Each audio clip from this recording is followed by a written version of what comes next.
The early morning light of the Pacific glimmered on the tarmac as families, couples, and lone travelers made their way through the bustling terminals of Los Angeles International Airport. Excitement buzzed in the air, mingling with the scent of fresh coffee and the sound of rolling suitcases. For most aboard Pacific Skies Flight 205, this was the beginning of a dream vacation to Hawaii, a week of sun, surf, and relaxation. But for one passenger, it was the start of something far more unexpected. Among the passengers was 12-year-old Lucas Andrews, a quiet, unassuming boy with a shock of sandy brown hair and wide, curious eyes. He clutched a well-worn leather backpack to his chest as he walked alongside his mother, Sarah.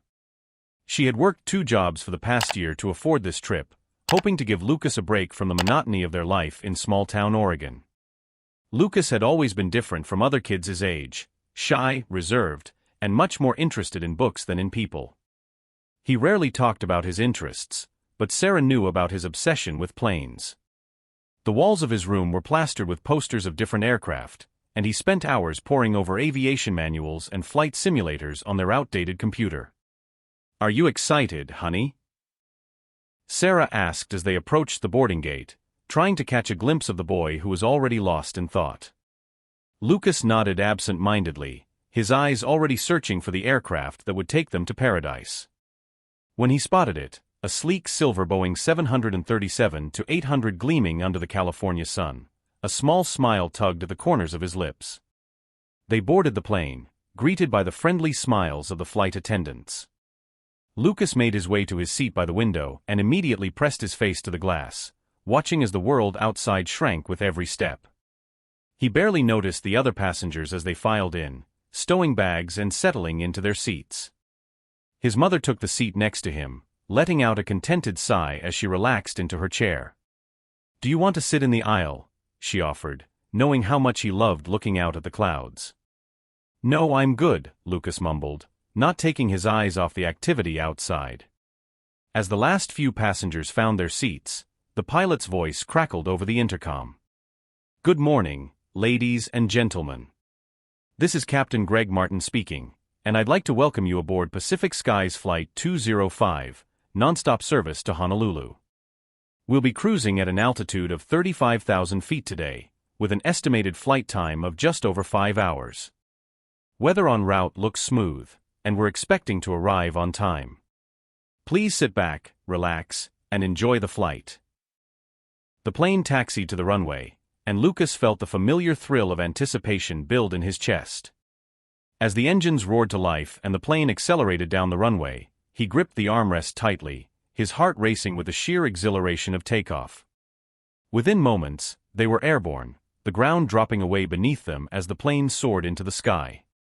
Lucas settled back in his seat, his mind already drifting to thoughts of the island adventures that awaited them. But even as he daydreamed about snorkeling in crystal-clear waters and exploring volcanic craters, his thoughts kept circling back to the cockpit, where the pilots were navigating their way through the endless blue. An hour into the flight, the passengers had settled into their routines. Some dozed off, others watched movies or read books, and a few, like Lucas, gazed out the window, captivated by the sight of the endless ocean below. The flight attendants moved efficiently up and down the aisle, offering drinks and snacks with cheerful smiles. The atmosphere was calm, almost tranquil, as the plane cruised smoothly above the clouds. But then, without warning, a jolt rocked the aircraft. It wasn't severe, just enough to make passengers glance up from their activities with mild concern. The seatbelt sign dinged on, and the voice of the captain came over the intercom again, this time with a slight edge of tension. "Ladies and gentlemen, we've encountered some unexpected turbulence.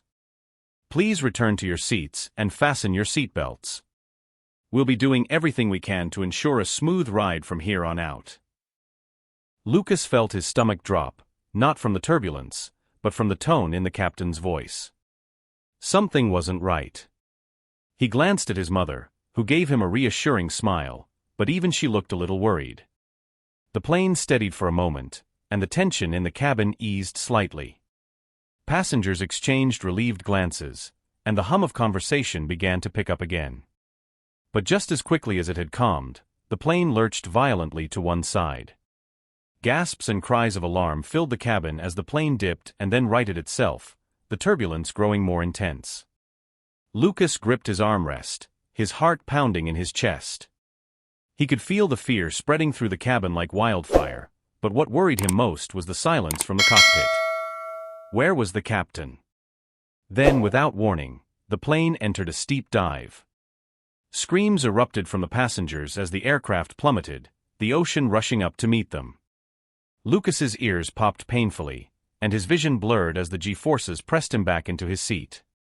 Just when it seemed they were doomed to crash into the sea, the plane leveled out abruptly, throwing everyone forward in their seats. Overhead compartments flew open, and bags tumbled into the aisle. The plane shuddered violently, the engines whining in protest. In the chaos, Lucas's mind raced. Something had gone terribly wrong in the cockpit, he was sure of it. He glanced at his mother, who was clutching the armrest with white knuckles, her face pale with fear. "I'm going to check on the pilots," Lucas said, his voice trembling with determination. "What?" "No, Lucas, stay in your seat," his mother pleaded, but he was already unbuckling his seatbelt and scrambling into the aisle. Before anyone could stop him, Lucas dashed toward the front of the plane, his heart pounding in his ears. He reached the cockpit door, only to find it locked. He banged on it with his fists, shouting for the pilots, but there was no response. A flight attendant appeared, her face a mask of terror. "You need to sit down, honey. It's not safe up here." "The pilots!" Lucas shouted over the din. "Something's wrong with the pilots." The flight attendant's eyes widened, and she hesitated for just a moment before grabbing the intercom. "Captain Martin? Co-pilot Diaz? Can you hear me?"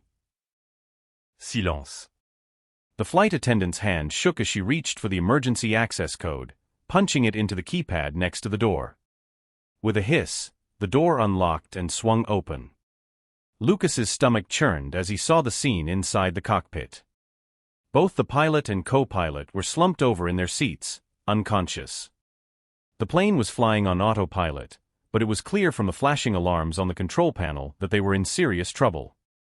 The flight attendant gasped, covering her mouth with her hand. "Oh my God." Lucas felt a surge of fear and adrenaline as he stepped into the cockpit, his mind racing. He knew enough about planes to understand the basics, but this was far beyond anything he'd ever imagined. The lives of everyone on board were at stake, and there was no one left to save them. Except him. For a moment, Lucas froze, staring at the bewildering array of buttons, switches, and screens in front of him. The reality of the situation crashed down on him like a tidal wave, threatening to overwhelm him. He was just a kid with a passion for planes, yes, but no real experience in flying them. How could he possibly take control of a Boeing 737 and save all these people? But then he remembered the countless hours he had spent immersed in flight simulators, the nights spent reading and rereading aviation manuals until he knew them by heart. He had dreamed of flying for as long as he could remember, but he had never imagined it would be like this. Still, this was no time for doubt. He had to try. The flight attendant snapped out of her shock and grabbed Lucas by the shoulders, her voice trembling. "Do you know how to fly this plane?" Lucas swallowed hard, nodding. I know some things. But I'll need help." She hesitated, clearly torn between disbelief and the desperate hope that he might actually know what to do. Finally, she let go of him and grabbed the headset from the captain's seat, pressing it to her ear. "This is Flight 205. We have a medical emergency on board, both pilots are unconscious, and we need assistance immediately. There's a young boy here who might be able to help us fly the plane. Please, we need guidance." Lucas's heart pounded as he took a seat in the co-pilot's chair, his hands trembling as he reached for the controls. The autopilot was still engaged, keeping the plane steady, but warning lights were flashing all over the instrument panel. He knew they had lost altitude during the dive, and the plane was struggling to maintain its current level. The radio crackled to life, and a calm, authoritative voice filled the cockpit. "Flight 205, this is Honolulu Control. We're aware of your situation. Young man, can you hear me? Lucas nodded, then realized the controller couldn't see him. Why yes, I can hear you. What's your name, son? Lucas. Lucas Andrew. Okay, Lucas, I need you to stay calm and listen carefully. We're going to help you get this plane to safety, but you'll need to follow our instructions exactly. Do you understand? Lucas took a deep breath, trying to steady his nerves. I understand. Good. First, I need you to check the status of the pilots. Are they breathing? Lucas turned to the flight attendant, who was already checking the captain's pulse. They're alive, she confirmed, though her voice was strained. But they're unresponsive. Understood. We'll have medical personnel ready when you land. Right now, the most important thing is to keep that plane steady. Lucas, do you see the autopilot panel? Yes, I see it. Good. The plane should be holding at an altitude of 25,000 feet. Is that correct?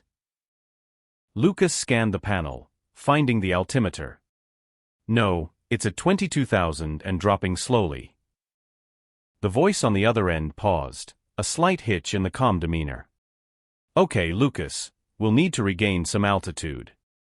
I'm going to walk you through disengaging the autopilot and manually adjusting the plane's pitch. Are you ready?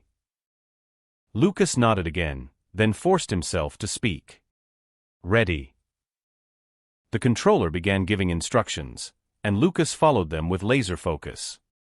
He disengaged the autopilot, feeling the plane respond instantly to his touch. His hands shook as he gently pulled back on the yoke, raising the nose of the aircraft. The altimeter needle crept upward, but it was a slow, nerve-wracking process.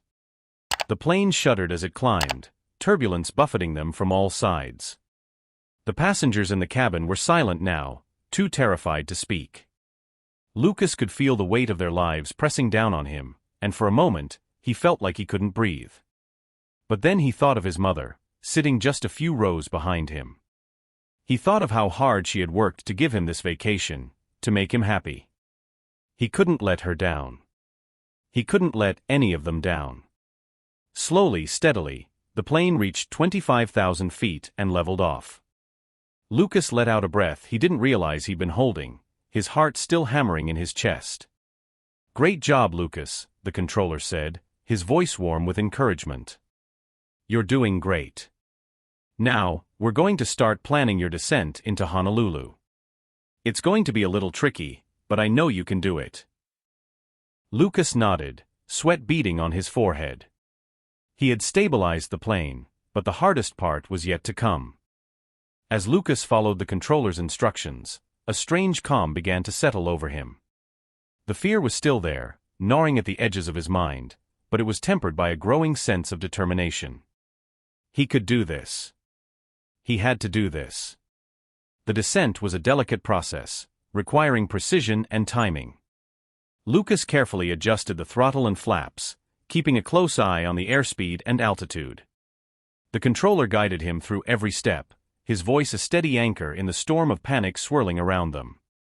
The plane began its gradual descent, the ocean below growing larger and more distinct.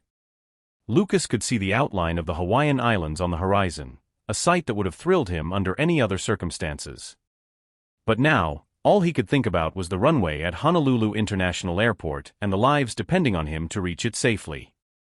In the cabin, the passengers clung to their seats, their fear palpable. Some were praying, others were comforting their loved ones, but all eyes were turned toward the cockpit, where a 12-year-old boy was performing a miracle. Sarah Andrews watched her son with a mixture of terror and pride. She had always known Lucas was special, but she had never imagined he would be called upon to do something so extraordinary. Tears welled in her eyes as she whispered a prayer for his safety. As the plane descended through 10,000 feet, the controller's voice took on a new urgency. Lucas, you're doing an amazing job. We're almost there.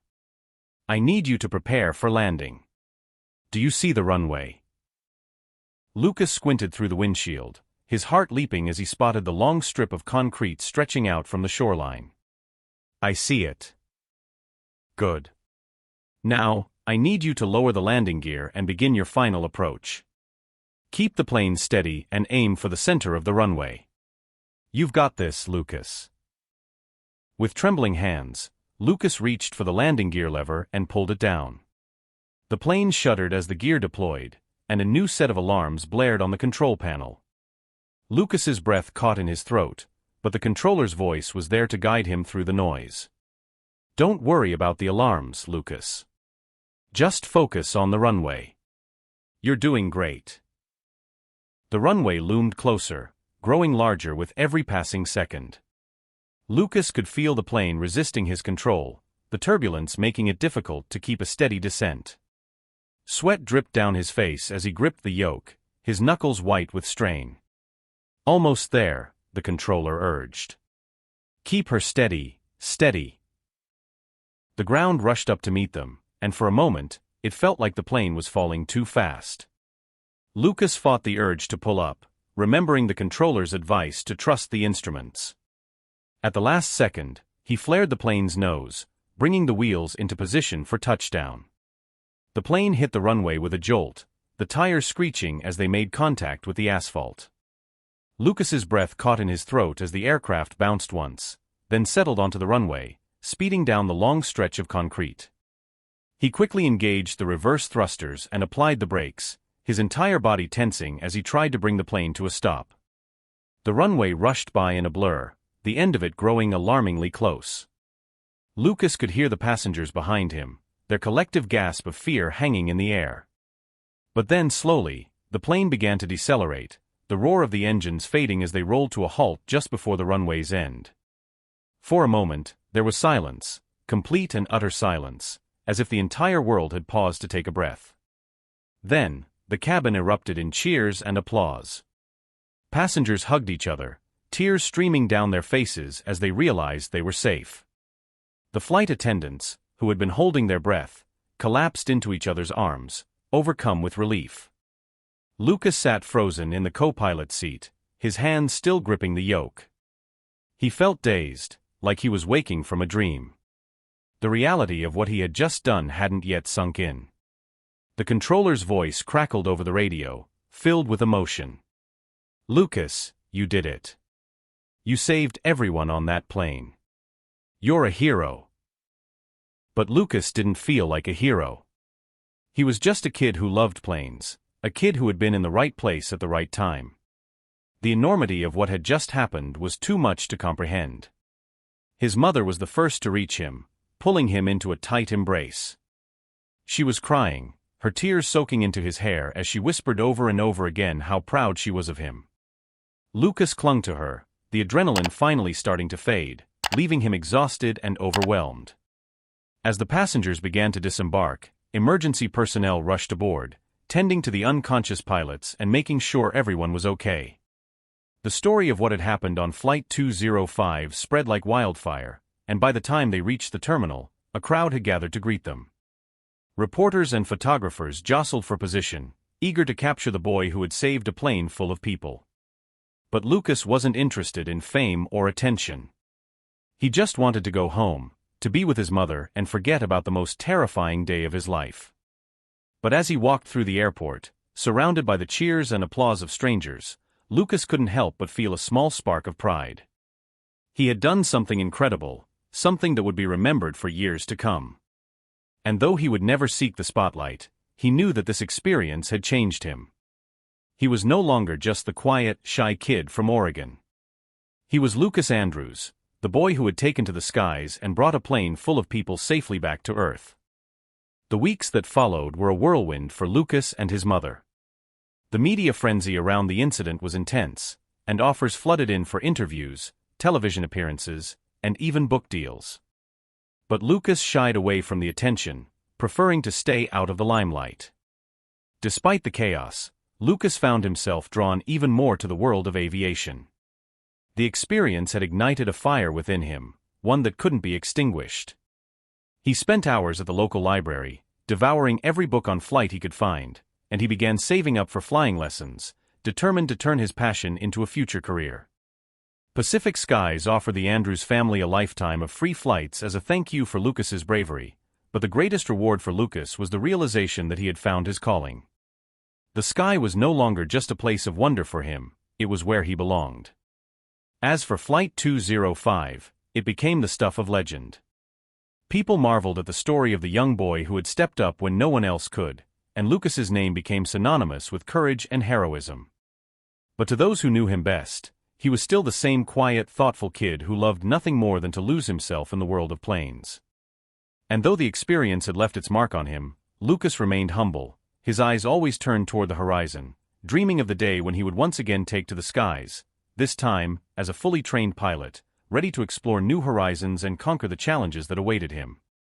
For Lucas Andrews, the sky was no longer the limit. It was just the beginning.